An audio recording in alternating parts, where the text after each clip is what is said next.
हिंदुओं से धोखा। परमात्मा साकार है या निराकार? और वह परमात्मा परब्रह्म निराकार है।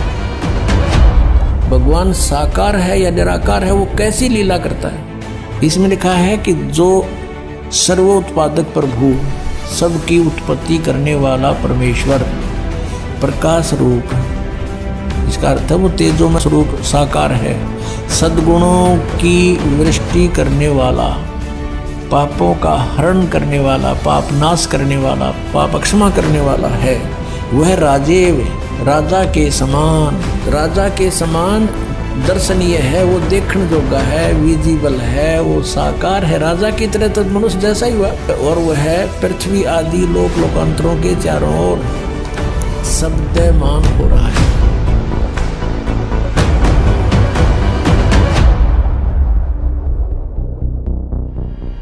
आइए जानते हैं श्री अनिरुद्धाचार्य के विचार। भगवान साकार भी है और निराकार भी है। राम जी साकार हैं और वह परमात्मा परब्रह्म निराकार है। आइए जानते हैं जगत गुरु तत्वदर्शी संत रामपाल जी महाराज जी के विचार।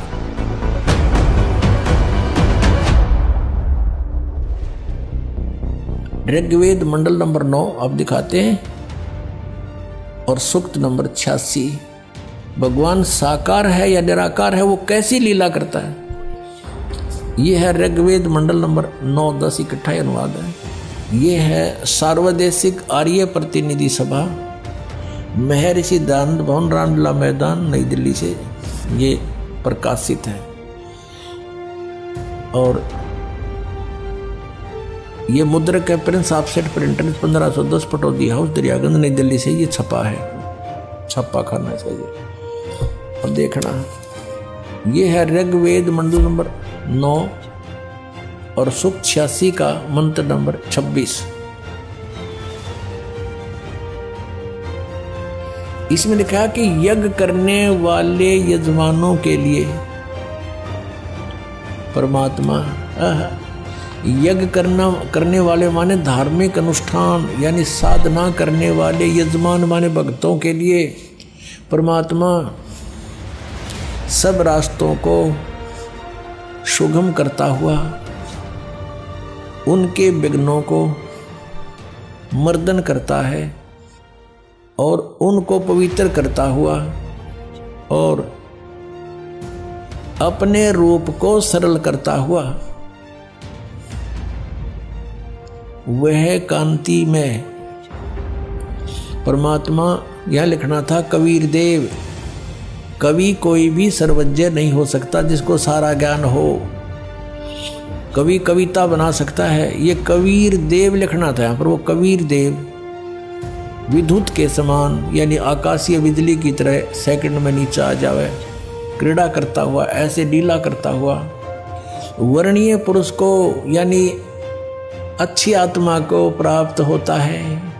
अच्छी आत्मा को आके मिलता है। वो जैसे आदरणीय धर्मदास जी को मिले, आदरणीय नानक साहिब जी को मिले, आदरणीय मुलुकदास साहिब जी को मिले, आदरणीय दादू साहिब जी को मिले, आदरणीय गरीबदास साहिब जी गांव छुरानी जिला दद्दर हरियाणा वाले को मिले, आदरणीय गीसा दास साहिब जी गांव खेखड़ा यूपी मेरठ वाले को मिले। को अच्छे पुरुष को आकर प्राप्त होता है। वो कहाँ रहता हो भगवान? 27वें श्लोक में ऋग्वेद मंडल नंबर 9 और सूक्त नंबर 86 का 26 पढ़कर हम 27 में पा गए।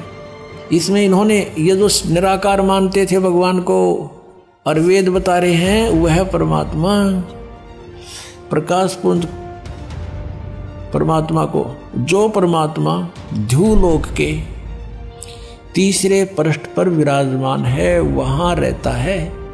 तीसरे एक स्थान पर रहता है ध्रुवलोक के यानी उस तेजो में लोक सतलोक के एक स्थान पर, तीसरे स्थान पर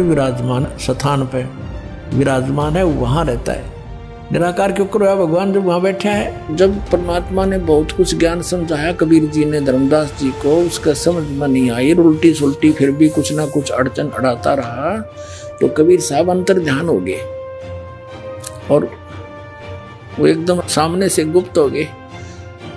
तो धर्मदास बड़ा विचलित होया, रोता रहा, और आखिर में ये ठान ली के परमात्मा यदि दर्शन नहीं दोगे ना तो आपका दास अन्न भी नहीं खाओगा। ऐसे 7 दिन बीत गए।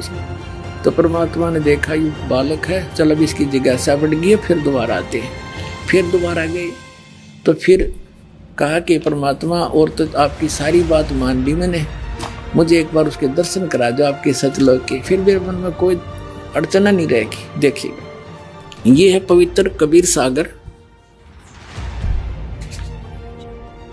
11 संपूर्ण भाग सहित खेमराज श्री कृष्ण दास प्रकाशन मुंबई। कबीर सागर का ये प्रथम खंड कबीरपंथी भारत पथिक युगलानंद बिहारी द्वारा परिष्कृत। मुद्रक एवं प्रकाशक है खेमराज श्री कृष्ण दास, अध्यक्ष श्री वेंकटेश्वर प्रेस, खेमराज श्री कृष्ण दास मार्ग मुंबई। ये यहाँ से प्रकाशित। कहते हैं धर्मदास जी को सतलोक में ले गए ना, परमात्मा का जो मेन गेट है जिसमें वो बैठे हैं राजा के समान, उसका द्वारपाल है, गेट कीपर है। उसको परमात्मा ने कहा, कबीर जी ने तो नीचे से जिंदा महात्मा के रूप में उसके साथ गए थे, कभी इसको द्वारपाल परमात्मा के दर्शन कराओ।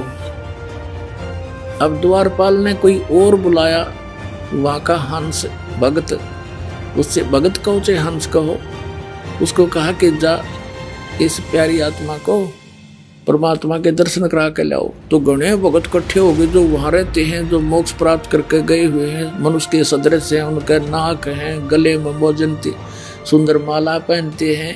हर ये बताओ बूंद सी घूमे हैं, कोई न कोई उसमें जाकर मिल जाते हैं, समुद्र बूंद में डूब कर मरा करें जैसे है मूर्खो। कक पता तुमने भ्रमित कर दिया पूरा विश्व। अब देखो क्या है वहां पर वास्तविकता। द्वारपाल हंस सो कहिया, ताम एक हंस अस कहिया, यही हंस हंस है, तुम जाओ लिवाई इसको ले जाओ और पुरुष दर्श दे आनो भाई। पुरुष माने परमात्मा का दर्शन करा के लाओ। चले लिवाई पुरुष पे, जब ही पुरुष के परमात्मा के पास लेकर चले, झिझक हंस बहु आए तभी 1 मिनट वो घोड़े भगत आगे, हंस आगे वहां जो रहते हैं, जो मोक्ष प्राप्त प्राणी वहां रह रहे हैं, घोड़े इकट्ठे हो गए और करत कोलाहल मंगल चारा, खुशी खुशी चारों तरफ मिलकर प्यार से बोल रहे हैं। शोभा अद्भुत अंग अपारा, उन वहां के रहने वाले भक्तों की, जो वहां जीव आत्मा रहती है, हंस आत्मा रहती है, उनकी कितनी शोभा है, कैसे आकार है देखिए। अद्भुत अंग शोभा अद्भुत अंग अपारा, हंसन शोभा कहाँ बताऊं, कुछ एक प्रभाव सोवर्ण सुनाऊं। धर्मदास जी बताते हैं आके कि वो कैसे हैं कि बताऊं कौन शोभा, पर कुछ एक बताता हूँ। रतनमाल गरीब शोभत हंसा, उनकी गर्दन में, ग्रीव माने गर्दन में, और माला सुशोभित होती है। देखिएगा सुशोभित हंसा, रतनमाल की रतनमाला गले में सुशोभित है उन हंसों की, और मणिमाला किमी करो प्रशंसा, और भी निरी सुंदर माला इनके गले में। जगमग दे हंसन कर ही, उनका शरीर जगमग करता है। अमर चीर बहु शोभा धरही, यानी अमर कपड़े हैं वहां के, जैसे सतलोक के सभी पदार्थ अमर हैं, कपड़े भी कभी नाश नहीं होता, वहाँ के पदार्थ भी कभी खराब नहीं होते। वहीं से एक परमात्मा ने सैंपल भेज रखा है पृथ्वी पर सतलोक से। ये गंगा का जल, ये सतलोक से आया विष्णु जी के लोक में, विष्णु जी के लोक से आया शिव के लोक में, और शिव के लोक से फिर ये आगे आई यहाँ पृथ्वी पर गौमुख के अंदर वाष्प बनकर दूसरा प्रारूप बनाकर वहां प्रकट करती बर्फ रूप में, और फिर वहां से ये जल आ रहा है। इस गंगा जल को कहीं रख लो कभी खराब नहीं होता, और वैज्ञानिक सिर मार के पटक के बैठ गए, इसका कोई भेद वो नहीं निकाल पाए। तो कहने का भाव ये है कि एक सैंपल भेजा था भगवान ने कि वहां का ऐसा जल है, जब वहां से घूमते घूमते इस निकम्मे लोक में भी इसका ऐसा अस्तित्व है, और वो एक प्योर प्लेस है सतलोक तक। तो कहते हैं जगमग दे हंसन कर ही, अमर चीर बहु शोभा धर ही, उड़ राख चिकुर शोभा छवि छावे, रवि का करतार रोम छवि छावे। ये है कि अनसन भाल शोभा के मैं कहूं। अब क्या बताते हैं कि उन अंशों की जो वहां पर रहते हैं उनकी माथे की शोभा बताता हूं। माथा भाल देखिए कि मैं कहूं सोडस चंद्र भाल छवि लहू वो हो। अब कहते हैं उनके माथे की जो शोभा है 16 इतना रोशनी है उनके मस्तक की जैसे 16 चंद्रमाओं की रोशनी हो माथे माथे की वहां के अंशों की। और बाकी शरीर की कथा वर्णन क्या आगे बताता हूं।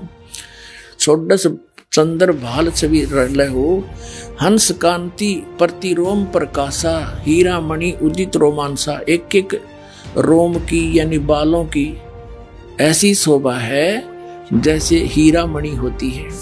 और कोटिक विध्वंस छवि मोहा दे घराण। घराण माने नासिका, उनका नाक भी है दे घराण। और शोभा अतिग्रोहा षोडश रवि हंसन छवि मोहा और दे घराण शुभ अमृत सोहा। वहाँ के जो मोक्ष प्राप्त प्राणी हैं मनुष्य सदृश्य हैं, उनका नाक गर्दन माथा सारा बता दिया मस्तिष्क। और उनके पूरे बॉडी का जो प्रकाश है 16 सूर्य जितना तेज है उनका। और परमात्मा का तो घना है, वो तो एक रोमकूप में करोड़ सूर्य करोड़ चंद्रमा मिला दो उससे अधिक है। लेकिन वहाँ के मोक्ष प्राप्त प्राणी मनुष्य सदृश्य हैं, गले में माला पहने कपड़े पहने हैं नाचे गावे। अरे ये बूंद और बिंदु बतावे और कोई ना कोई उसमें डूब कर मर जाए ऐसे समावे। ये नकली हैं सारे। ये देखो प्रमाण जिसने आंखों देखा भगवान को। षोडश रवि हंसन छवि मोहा। एक हंस की 16 सूर्य जितना टोटल प्रकाश है। दे घराण अशुभ अमृत सोहा। देह भी है उनका, घराण माने नासिका भी है। कंचन कलश जड़ी लोना रतन थार आरतिम ही सोना, यानी रत्नों की थाली भर के। और हंसन मगन शब्द मुख उचारा। और क्रीड़ा विनोद रतन मणियारा। क्रीड़ा विनोद वहाँ आनंद से नाचे कूदे खेले। देखो सुरत हंस के आगे लीना। एक सुरती नाम का परमात्मा का बच्चा है हंस, जो पहले 16 वचनों से उत्पन्न हुआ था। वो उसको साथ लेकर बाकी के संत वहाँ की आत्मा जो मनुष्य सदृश्य है हंस सारे कूदते नाचते चाले उस धर्मदास जी के साथ में। देखिए सूरत हंस के आगे लीना नृत्य करत चले हंस पर वीणा। नाचते गाते चले वहां पर। वह बिंदु बिंदु के नाचे तो मछली इतना घुमा बसे। और सूरत हंस अग्रहानी अघाने पुरुष सकल देखत हर्षाने। परमात्मा की सकल देख कर चेहरा देख कर हंसे, बड़ी खुशी हुई। सिंहासन छवि देखत मनमोहा। है परमात्मा सिंहासन पर बैठे थे, उसकी बहुत सुंदर छवि थी। अद्भुत अमित कला तन शोभा। परमात्मा का सुंदर शरीर था। पुरुष रोम एक कला अनंता वर्णित कहो न पावे अंता। एक रोम रवि शशि कोटि सा। परमात्मा के एक रोम में करोड़ शशि यानी चंद्रमा और रवि और सूर्य ये मिला दे। नख कोटिन विधुम मलन नरवीसा, यानी नाखूनों की शोभा भी बड़ी सुंदर है। पुरुष प्रकाश सतलोक अंजोरा तहा न पहुंचे निरंजन चोरा। पुरुष कबीर देखा एक भाई। धर्मदास जी कह रहे हैं कि वहां मैंने जो नीचे से गया था ना महात्मा जिंदा, तो वहां जाकर देखा जिसको वो भगवान बताओ थे वही तो बैठे पाए मैंने सिंहासन पे। पुरुष और कबीर, भगवान और कबीर जी देखा एक भाई। और धर्मदास मन में बहुत लज्जाई। अकमत बड़ा निकम्मा, ये तो भगवान ने थे नीचे जा रहे थे। और ये कबीर पंथी जो बताओ, कबीर साहब तो उसकी एक सता निकल कर आई। कबीर साहब तो सदगुरु हैं और वो चेतन प्रकाश है भगवान। अड़ंग्यो मुठा मुठा रखे तुम। पुरुष कबीर देखा एक भाई। धर्मदास पुन रहे लज्जाई। बड़ा शर्मिंदा हो गए थे भगवान गिर ने कितनी बकवाद कर दी। कैसा निकम्मा दुष्ट हूं मैं। वहां इतना शर्म में घट गया, पानी पानी हो गया कि देखिए तो भगवान थे मेरे लिए भटक रहे थे और वही तो बैठे हैं सामने। अभी आपने कबीर सागर से प्रमाण देखा परमात्मा साकार है। आइए अब देखते हैं ऋग्वेद में परमात्मा का स्वरूप कैसा है। ये है ऋग्वेद मंडल नंबर 9 सूक्त 82 का। ऋग्वेद मंडल नंबर 9 और सूक्त 82। और यहां देखें, ये है 82वां, 81वां समाप्त हुआ, ये 82वां शुरू हो जाता है। इसका प्रथम मंत्र इसमें लिखा है कि जो सर्वोत्पादक प्रभु, सबकी उत्पत्ति करने वाला परमेश्वर, प्रकाश रूप है। इसका अर्थ है वो तेजोमय स्वरूप साकार है, सद्गुणों की वृष्टि करने वाला, पापों का हरण करने वाला, पाप नाश करने वाला, पाप क्षमा करने वाला है। वह राजेव, राजा के समान, राजेव इसका अर्थ है राजा के समान आगे लिखा है। ये देखना, ये 269 पृष्ठ पर पढ़ रहे हैं, तो भ्रमत कर देगा कि दूसरा पृष्ठ दिखा दिया होगा। ये 270 दिखाऊंगा, ये देखो 270 यहाँ लिखा है। 82 का पहला पढ़ रहे हैं, 82 का 9 के 82 का। राजा के समान दर्शनीय है, वो देखने जोगा है, विजिबल है, वो साकार है, राजा की तरह तो मनुष्य जैसा ही हुआ। और वह पृथ्वी आदि लोक लोकांतरों के चारों ओर शब्दमान हो रहा है।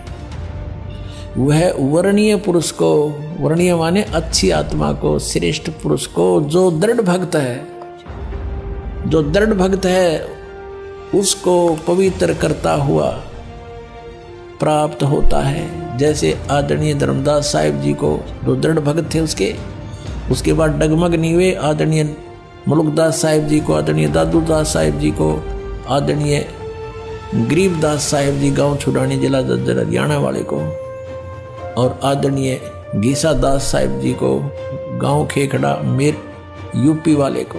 ये दृढ़ भक्त आज तक डगमग नहीं हुए, दुनिया को हिला के रख दिया इन्होंने। इनको भगवान में ले आकर के को पवित्र करता हुआ प्राप्त होता है वर्णीय पुरुष, अच्छी आत्मा को। जिस प्रकार विद्युत माने आकाशीय बिजली सन्हे वाले स्थानों को आधार बनाकर प्राप्त होता है। देखो कितना स्पष्ट किया इन्होंने। ऋग्वेद मंडल नंबर 9 और सूक्त नंबर 81 में कति कंसेप्ट क्लियर कर दिया कि वो परमात्मा राजा की तरह देखने जोगा है। राजा का अर्थ है कि वो शक्तिशाली होता है, मनुष्य सदृश ही है, राजा के समान है और साकार है, देखने जोगा है। और वो अच्छी आत्मा को वहां से चलकर आकर मिलता है ये, और जो दृढ़ भक्त होते हैं उनको मिलता है, अन्य को नहीं। जैसे आकाश की बिजली, आकाशीय बिजली गिरती है, वो किसी वस्तु पर गिरती है जहां उसका विशेष अट्रैक्शन बनता है। पुराने समय में जब कांसी धातु के बेले थाली हुआ करते प्रांत, और उनको अगर वर्षा के दिनों में कहीं बाहर वो पड़े रह जाते तो हमारे बुजुर्ग दादी माता कहा करते थे कि कांसी के बर्तन पर बिजली गिर जाती है, जब उसका संयोग होता है ऊपर से गिरने का, तो वहाँ अवश्य उसी को तुरंत वहीं आकर के अट्रैक्ट होती है, उस कारण खिंची आती है, उसी पर गिरती है, उसको उठवाकर अंदर रखवा दिया करते थे। तो कहने का भाव ये है कि परमात्मा उस बिजली की तरह, जैसे वो अपने विशेष जिस पर वो आकर्षण होता वहीं गिरती है, ऐसी स्थिति से परमात्मा उन दृढ़ भक्तों को आकर मिलता है जो मिलन योग्य हों, जिनको वो उनसे आकर्षित होता है, ताकि ये मेरी आगे बढ़ा सके, इस ज्ञान को, काल के जाल को हटा सके, मेरे प्यारी आत्माओं तक ये संदेश पहुंचा सके। और उनका क्या कर ले, आंखें देखें जब भी ना मानो न भगवान मिल लेगा, उन तक काला मिल लेगा जहाँ ये रह रहे। तो देखा आपने, संत रामपाल जी महाराज के अलावा किसी भी धर्मगुरु को हमारे पवित्र शास्त्रों का ही सही ज्ञान नहीं है।